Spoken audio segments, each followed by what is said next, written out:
Hello everyone, कैसे हैं आप सभी। तो स्वागत करती हूँ मैं आप लोगों का फटाफट एजुकेशन में, आपके ही चैनल पर।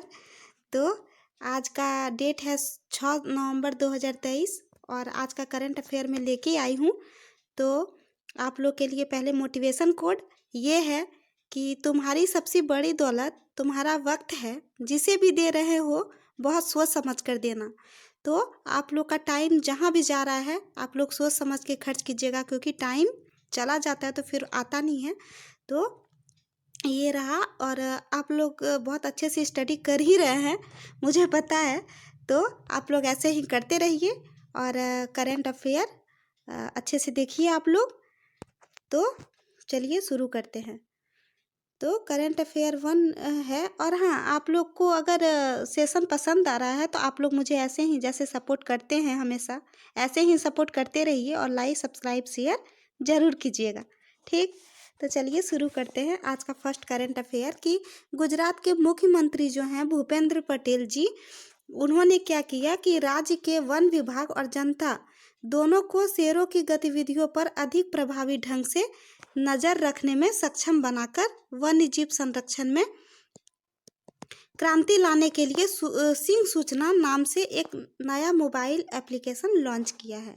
तो उन्होंने क्या किया है, राज्य का जो वन विभाग है, यानी गुजरात का जो वन विभाग है और जनता, जो आम जनता होती है, वो दोनों को क्या हुआ है कि वो दोनों को उन्होंने शेरों की गतिविधियों पर अधिक प्रभावी ढंग से, इफेक्टिव ढंग से क्या किया, नज़र रखने में सक्षम बनाकर वन्य जीव संरक्षण जो होता है उसमें क्रांति लाने के लिए सिंह सूचना नाम से एक नया मोबाइल एप्लीकेशन लॉन्च किया है। किसके द्वारा लॉन्च किया गया है? गुजरात के मुख्यमंत्री जो भूपेंद्र पटेल हैं, जो वहाँ के सीएम है भूपेंद्र पटेल जी, उनके द्वारा लॉन्च किया गया है सिंह सूचना मोबाइल एप्लीकेशन है, ठीक।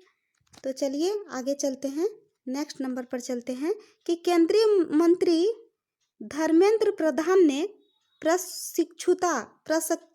प्रशिक्षण को मजबूत करने और उद्योगों और युवा व्यक्तियों दोनों की भागीदारी को प्रोत्साहित करने के लिए राष्ट्रीय प्रशिक्षुता संवर्धन योजना, जिसको NAPS कहते हैं, NAPS में प्रत्यक्ष लाभ हस्तांतरण DBT का उद्घाटन किया है, ठीक। तो अब केंद्रीय मंत्री जो हैं हमारे धर्मेंद्र प्रधान, तो इन्होंने क्या किया है कि प्रशिक्षण जो को मजबूत करने के लिए उद्योग, जो बड़े बड़े बिजनेस होते हैं उनको, उद्योग और युवा व्यक्तियों को दोनों की भागीदारी को प्रोत्साहित करने के लिए, युवा व्यक्ति जो हमारे हैं, हम सब युवा ही हैं, तो युवा व्यक्तियों को भागीदारी के लिए प्रोत्साहित करने के लिए इन्होंने राष्ट्रीय प्रशिक्षण संवर्धन योजना, जिसको NAPS भी कहते हैं, उनमें प्रत्यक्ष लाभ हस्तांतरण DBT के का उद्घाटन किया गया है, ठीक। उनको भागीदारी प्रोत्साहित करने के लिए, ठीक। तो आगे चलते हैं 3 नंबर पर कि एयरटेल पेमेंट बैंक बचत बैंक खाते वाले एक नए और मौजूदा ग्राहकों के लिए पर्यावरण अनुकूलन डेबिट कार्ड, ठीक, लॉन्च करने वाला पहला भारतीय बैंक बन गया है। तो पहला भारतीय बैंक क्या बना हुआ है? एयरटेल पेमेंट बैंक बचत बैंक खाता, ठीक, एयरटेल पेमेंट बैंक। तो ये याद रखिएगा आप लोग। और इसके द्वारा क्या हुआ है, नया जो मौजूद जो ग्राहक है उसके पर्यावरण को अनुकूल के लिए, पर्यावरण अनुकूल के लिए डेबिट कार्ड एक है, उसको लॉन्च किया है। और ये भारत का पहला भारतीय बैंक बन गया है। तो कौन सा बैंक बना है? Airtel payment bank. तो याद रखना है आप लोगों को। आते हैं नेक्स्ट नंबर पर कि इंग्लैंड के हरफनमौला खिलाड़ी क्रिस वॉक्स को जुलाई 2023 के लिए ICC पुरुष खिलाड़ी ऑफ द मंथ नामित किया गया है, जबकि ऑस्ट्रेलिया की एस गार्डनर को जुलाई 2023 के लिए ICC महिला प्लेयर्स ऑफ द मंथ नामित किया गया है, ठीक। तो इंग्लैंड के हरफनमौला खिलाड़ी हैं, कौन है? Chris Woakes.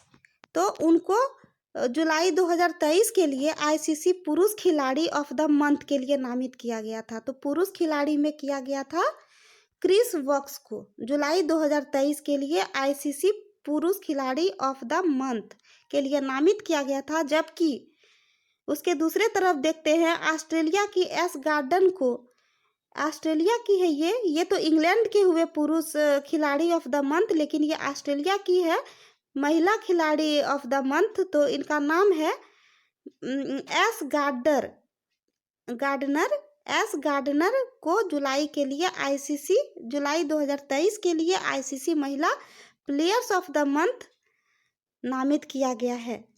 तो जहां इंग्लैंड के क्रिस वॉक्स को पुरुष खिलाड़ी ऑफ द मंथ में 2023 जुलाई में नामित किया गया है, वहीं ऑस्ट्रेलिया की एस गार्डन को आईसीसी महिला प्लेयर्स ऑफ द मंथ के लिए नामित किया गया है जुलाई 2023 के लिए। ठीक, तो 5 नंबर पर चलते हैं। AU small finance bank AUSFB, जिसको कहते हैं, सभी ग्राहकों को मुफ्त में 365 दिनों के लिए 24/7 वीडियो बैंकिंग सुविधा प्रदान करने वाला भारत का पहला बैंक बन गया है। तो भारत का पहला बैंक सबसे पहले कौन बना है? तो AU स्मॉल फाइनेंस बैंक। तो ये क्वेश्चन पूछ सकता है कि भारत का पहला बैंक कौन बना है जो 365 दिनों के लिए 24/7 वीडियो बैंकिंग सुविधा प्रदान करने वाला भारत का पहला बैंक कौन बना है? तो ये होगा AU स्मॉल फाइनेंस बैंक। ठीक, तो ऐसे क्वेश्चन बनता है। और आते हैं नेक्स्ट नंबर पर कि जम्मू कश्मीर के उपराज्यपाल मनोज सिन्हा। तो जम्मू कश्मीर के उपराज्यपाल कौन है? मनोज सिन्हा जी। उन्होंने क्या किया है? उन्होंने आज नई दिल्ली में 9वें भारत अंतर्राष्ट्रीय MSME एक्सपो और शिखर सम्मेलन 2023 का उद्घाटन किया है। ठीक, तो 9वें अंतर्राष्ट्रीय MSME एक्सपो और शिखर सम्मेलन 2023 का उद्घाटन किया है। तो किसके द्वारा किया गया है?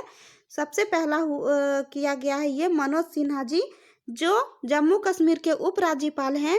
और ये कहाँ उद्घाटन किया गया है? तो ये किया गया है नई दिल्ली में। तो ये तीन इसका क्वेश्चन बनता है। सबसे पहले क्वेश्चन बनता है कि जम्मू कश्मीर के उपराज्यपाल कौन है? तो मनोज सिन्हा। दूसरा क्वेश्चन बनता है कि अंतर्राष्ट्रीय MSME एक्सपो और शिखर सम्मेलन 2023 का उद्घाटन कहाँ हुआ? तो ये हुआ नई दिल्ली में। और ये भी पूछ सकता है कि नई दिल्ली में मनोज सिन्हा के द्वारा किसका उद्घाटन किया गया है हाल ही में? तो ये इसका सही आंसर होगा कि अंतर्राष्ट्रीय MSME एक्सपो और शिखर सम्मेलन 2023। तो ऐसे क्वेश्चन बनता है। मैंने ये तीनों बता चुकी हूँ कि ये क्वेश्चन कैसे बनता है। तो नेक्स्ट नंबर पर चलते हैं। बंधन बैंक और ओडिशा पर्यटन विकास निगम ने, फिर से सुनिएगा, बंधन बैंक और उड़ीसा पर्यटन विकास निगम ने पर्यटकों द्वारा कार्ड से भुगतान की सुविधा के लिए पॉइंट ऑफ सेल, जिसको POS कहते हैं, उसकी मशीनों प्रदान करने के लिए साझेदारी की है। तो किसने साझेदारी की है? बंधन बैंक और उड़ीसा पर्यटन विकास निगम दोनों ने साझेदारी की है। तो किस लिए साझेदारी की है? क्योंकि पॉइंट ऑफ सेल मशीन प्रदान करने के लिए साझेदारी किया है। और ये क्या है? पर्यटकों द्वारा कार्ड से भुगतान करने की सुविधा के लिए। ठीक, तो ऐसे पढ़ना है आप लोगों। नेक्स्ट पॉइंट पर चलते हैं, नेक्स्ट नंबर पर चलते हैं कि दिल्ली मेट्रो रेल कॉरपोरेशन, जिसको DMRC, ने यात्रियों को सड़क आधारित मोटर वाहनों के बजाय मेट्रो ट्रेनों को चुनकर कार्बन उत्सर्जन को कम करने में उनके महत्वपूर्ण योगदान के बारे में शिक्षित करने के लिए कार्बन लाइट मेट्रो ट्रेवल नामक एक अग्रणी पहल का अनावरण किया है। तो इसमें कहा गया है कि दिल्ली मेट्रो रेल कॉरपोरेशन जो है, उनके द्वारा यात्रियों को सड़क आधारित मोटर वाहन के बजाय, जो सड़क आधारित मोटर वाहन होते हैं उसके बजाय, जबकि मेट्रो ट्रेन को चुनकर कार्बन उत्सर्जन को कम करने के लिए, कार्बन का उत्सर्जन बहुत बढ़ रहा है, उसको कम करने के लिए, उनके महत्वपूर्ण योगदान के बारे में शिक्षित करने के लिए उन्होंने उनके द्वारा कार्बन लाइट मेट्रो ट्रेवल, ठीक, कार्बन लाइट मेट्रो ट्रेवल नामक एक अग्रणी पहल का अनावरण किया है। तो इससे क्या होगा, प्रदूषण कम होगा। और ये किसके द्वारा किया गया है? ये दिल्ली के मेट्रो रेल कॉरपोरेशन के द्वारा किया गया है, ठीक। तो चलिए नेक्स्ट नंबर पर, भारत ने एक मानव युक्त वैज्ञानिक पनडुब्बी मत्स्य 6000 विकसित किया है। तो ये क्या है? यह गहरे समुद्र में जो खनन होता है और मानव युक्त पनडुब्बी के लिए 3 मनुष्यों को, मतलब 3 आदमियों को, व्यक्तियों को 12 घंटे के लिए 12 घंटे की अवधि के लिए समुद्र में 6000 मीटर तक की गहराई ले जा सकता है। ये जो बना है मानव युक्त वैज्ञानिक पनडुब्बी मत्स्य 6000, तो इससे क्या होगा कि जो गहरे समुद्र के खनन और मानव युक्त पनडुब्बी के लिए 3 मनुष्यों को 12 घंटे की अवधि के लिए समुद्र में 6000 मीटर की गहराई तक ले जा सकता है। तो इसका क्षमता है 6000 मीटर, इसीलिए इसको मत्स्य 6000 का नाम दिया गया है, ठीक। नेक्स्ट नंबर पर चलते हैं। डाक जीवन बीमा PLI ने दिल्ली और उत्तराखंड सर्कल में अपने बिक्री बल के लिए प्रत्यक्ष प्रोत्साहन संवितरण शुरू किया है। तो ये किसके द्वारा शुरू किया गया है? तो ऐसे पूछ सकता है कि प्रत्यक्ष प्रोत्साहन संवितरण किसके द्वारा शुरू किया गया है? तो ये डाक जीवन बीमा के द्वारा शुरू किया गया है। और कहाँ शुरू किया गया है? तो दिल्ली और उत्तराखंड सर्कल में शुरू किया गया है, ठीक। और उत्तराखंड के मुख्यमंत्री पूछ सकता है, उत्तराखंड का मुख्यमंत्री है पुष्कर सिंह धामी। नेक्स्ट नंबर पर चलते हैं कि पश्चिमी बेड़े के flag officer commanding rear admiral Vineet McCarthy, याद रखिएगा, विनीत मैक्कार्टी, ठीक, की कमान के तहत 2 भारतीय नौसेना जहाजों INS विशाखापत्तनम और INS श्रीकंद ने संयुक्त अरब अमीरात नौसेना के साथ द्विपक्षीय नौसेना समुद्र साझेदारी अभ्यास में भाग लिया है, ठीक। तो पश्चिमी बेड़े के जो flag officer commanding rear admiral हैं, वो हैं विनीत मैक्कार्टी। और उसके कमान के तहत 2 भारतीय नौसेना जहाज जो हैं वो INS विशाखापत्तनम और INS श्रीकंद, ये 2 हैं, INS विशाखापत्तनम और INS श्रीकंद। उनके द्वारा क्या हुआ है कि संयुक्त अरब अमीरात नौसेना के साथ द्विपक्षीय नौसेना समुद्री जो है उसके साथ साझेदारी किया है अभ्यास में भाग लेने के लिए। तो साझेदारी करके अभ्यास में भाग ले लिया है ये दोनों ने, ठीक। आशा करती हूँ कि आप लोग को समझ में आ रहा होगा। तो नेक्स्ट नंबर पर चलते हैं कि भारतीय वायुसेना ने 4 नए हेरॉन मार्क 2 ड्रोन शामिल किए गए हैं। इनमें मार्क क्षमता है और ये एक ही उड़ान में चीन और पाकिस्तान दोनों सीमाओं पर निगरानी रख सकते हैं। तो भारतीय वायुसेना में 4 नए हेरॉन मार्क 2 ड्रोन शामिल किए गए हैं, ठीक। इसका मार्क क्षमता ये है कि एक ही बार उड़ान करेगा ना वो, तो चीन और पाकिस्तान दोनों सीमा पर निगरानी रखने का क्षमता है उसमें। किसमें? हेरॉन मार्क 2 में, जो भारतीय सेना के द्वारा ये ड्रोन बना है, ठीक।